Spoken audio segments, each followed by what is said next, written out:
WJBF.com.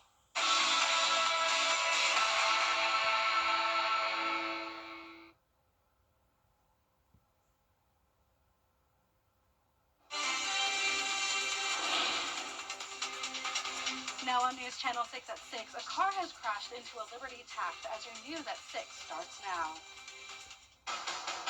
Live from Television Park, this is WJBF News Channel 6 at 6. Good Sunday evening, and thank you for joining us. I'm Frances Floresca, filling in for Kim Vickers tonight. Coverage you can count on begins with a Chevy appearing to have driven into the Liberty Tax building on Gordon Highway this afternoon. Richmond County deputies and firefighters appeared on the scene to check out the damage. Witnesses say there was a dance class next door, and they say part of the building also received damage.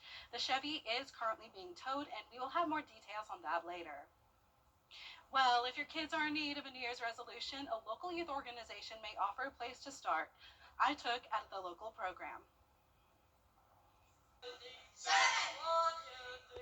Teamwork, leadership, discipline.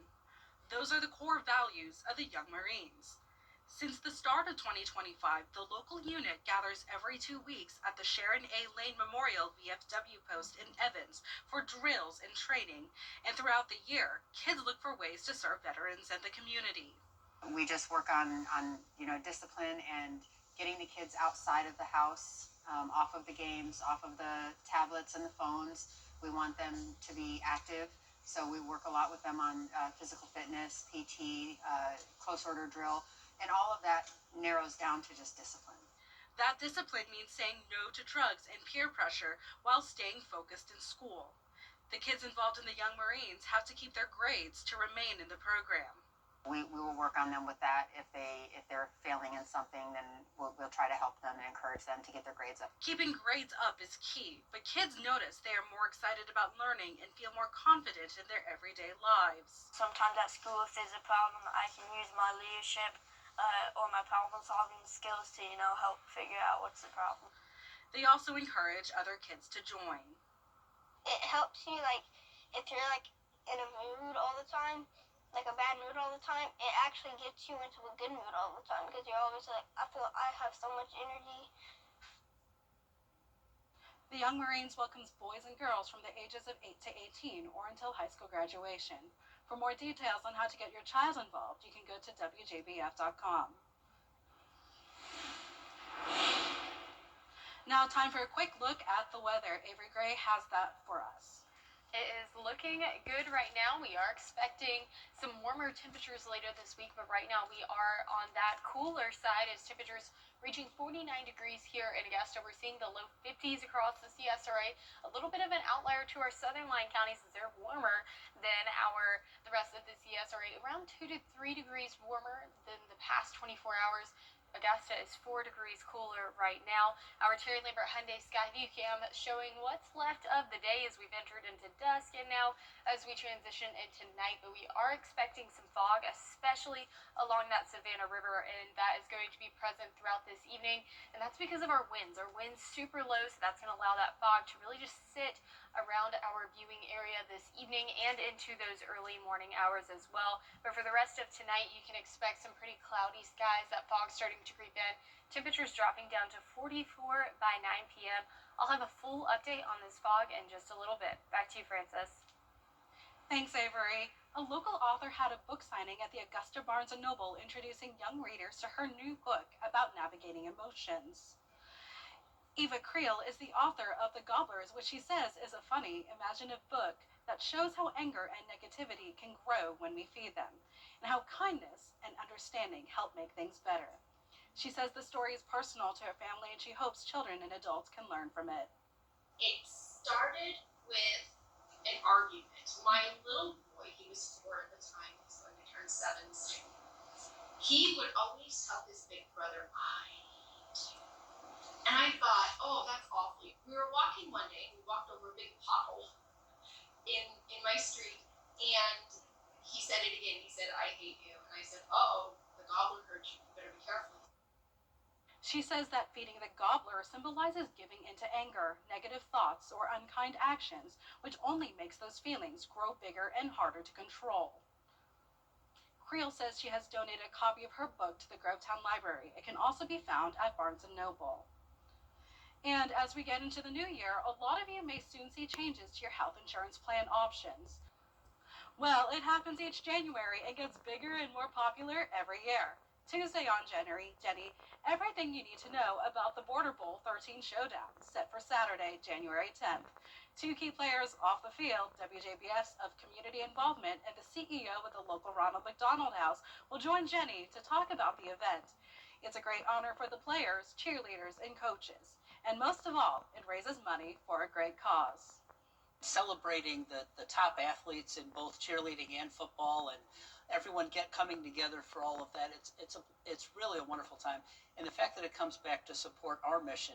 The mission of the Ronald McDonald House is to provide essential services that are able to remove barriers for families, to keep them when their child is in a local hospital, to be able to keep them close to their child.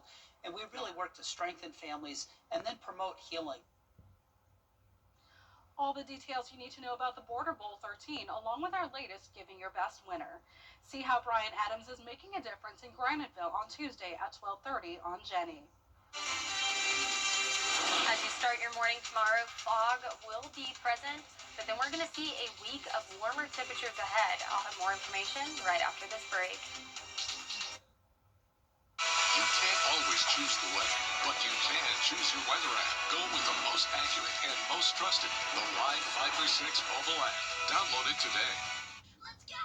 During the Now, your most accurate forecast with WJBF Live Viper 6. Welcome back, and here's a look now at our Live Viper 6 satellite radar, where you can see that cloud cover starting to enter into the CSRA, this high pressure system up towards our north, also responsible for a temperature gradient that we've seen over the past couple of hours. We're 47 degrees there in Edgefield County. We're 56 down there in Washington County right now, 56 right there, and so we are 59 in Louisville as well. We're seeing that big spread of temperatures across the CSRA, 49 here in Augusta. Our Terry Lambert Hyundai Skyview cam now showing us some pretty cool views over downtown Aiken. Those stratus clouds still visible. We're expecting some fog later this evening, and that's because our winds, not much going on right now. We have a 0-mile-per-hour wind. Our dew point's also very close to our temperature right now, 46 degrees, and our temperature's at 49 here in Augusta. Our visibility is already down to 2 miles. Dew point temperatures across the two states also extremely high for this time of year. That's really going to help us with that fog settling in, as well as these low winds. So winds sustained at 0 miles per hour. We're seeing a 4-mile-per-hour gust, so there's not much wind to really disrupt those clouds or that fog that's right there on the ground. So we are expecting that and that visibility to decrease throughout the evening, and as we head into the nighttime hours, we're expecting around a 5-mile visibility in Augusta by 11:30 tonight. Then that's going to continue to decrease, and especially towards our south, as we'll see some fog encroaching towards our southern line counties and those south of I-20 right there. You can start to see that visibility going down immensely right there near Swainsboro, with less than a tenth of a mile of visibility there. That's going to continue across our western counties, staying pretty much south of I-20 right there on that Interstate 20 mark, but we are going to see that visibility significantly decrease. But by 9 o'clock in the morning, 10 o'clock in the morning, we're going to see that increase back up. So once again, a foggy morning for you, 46 by 9 a.m. Then we're warming up tomorrow to 67 degrees, well above average. We're warming up throughout the week as well, seeing even 76 by Wednesday. A cool down coming this weekend as we have a cold front approaching. Temperatures as we look 8 to 10 days out in advance, we are seeing near normal temperatures, so that's good. Seeing those temperatures back there in the 50s. Our precipitation outlook, equal chance, but we are seeing that rain chance increase throughout the weekend. 50% chance for rain on Saturday.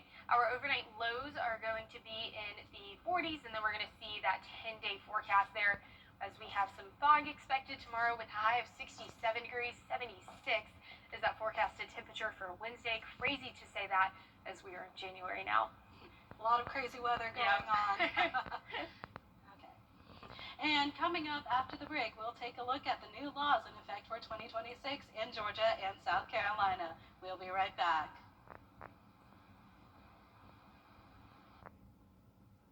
CSRA's favorite news app is now even better with easier access to local news, weather, and live streaming video. Download the News Channel 6 mobile app. Years ago, I lost my issues on the table in South Carolina. As we start this new year, Caroline Yaffa runs down the top priorities for lawmakers in the Palmetto State. The second year of a two-year legislative session is quickly approaching, and some lawmakers are speaking out about their top priorities at the State House. We're going to cut taxes, eliminate inefficiencies, and make South Carolina a place families can build their future and roads. Lawmakers have said in the past that education is expected to be one of the top focuses, with lawmakers looking at teacher pay and ways to deal with staffing shortages. They also have public safety on the agenda. That would also include possible changes to DUI laws, since reports say that South Carolina has some of the highest rates in the country. We've been working with the Senate in that regard, and they're going to take lead on that issue. And Chairman Newton and a number of others on Judiciary have been working on that issue as well, and it's going to be a priority of theirs. Also, some House leaders spoke in early December about the continued fight for income tax reform. We had a 5-year reduction that we did in 3 years, and so our record speaks for itself that we can expedite any tax cut for the citizens of this state because we're economically so successful here. Throughout the off-session, House members worked on several ad hoc committees to look at improving insurance reform, stopping minors from committing crimes, and others. And House leadership says they will continue to look at finding solutions. We had the South Carolina DOT ad hoc committee, the insurance rate review committee. We want to make sure that we hear from all South Carolinians.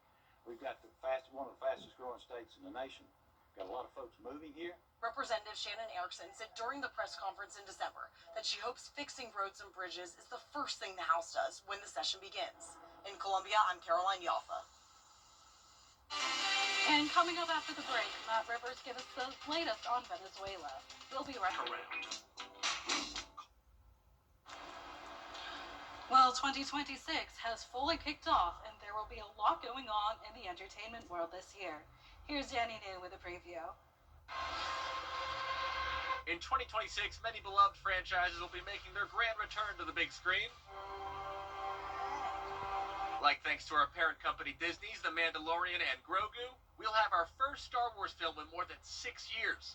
I think that we're going to see a lot of internet crashing for people clamoring to get tickets for this film in particular. I spoke with ABC News entertainment reporter Kelly Carter about these cinematic comebacks, like the reassembling of Robert Downey Jr., Chris Evans, and Chris Hemsworth in Avengers Doomsday. It's somehow been 7 years since the premiere of Avengers Endgame, which is now the second highest grossing film of all time. The guy I was sitting next to at the premiere was bawling his eyes out at the thought that Robert Downey Jr.'s character was gone and he was not coming back. That was actually me, Kelly. And Meryl Streep have another fashion war. Wow, well, those movies and TV shows definitely pack in some heat, and we're packing in some heat this week as well. We're seeing temperatures reach 67 tomorrow for your forecasted high. We're going all the way up to 76 on Wednesday. It's absolutely insane for me to be saying that we're nearing the 80s during the month of January. I definitely appreciate it being a little bit cooler, but thankfully this weekend we will see some rainfall, which is much needed. And that rainfall going to bring us a cool down ahead as those temperatures dwindle back down into the low 50s and possibly even seeing the 30s in the overnights from Sunday and Monday night next week. So jam-packed forecast ahead of us for the next 10 days. All this crazy weather just keeps coming, that's for sure. It does. And that's a report for now. Thanks for joining us. And you can catch up the minute updates on WJBF.com and News Channel 6 app. We're back at 11 tonight. Have a good night.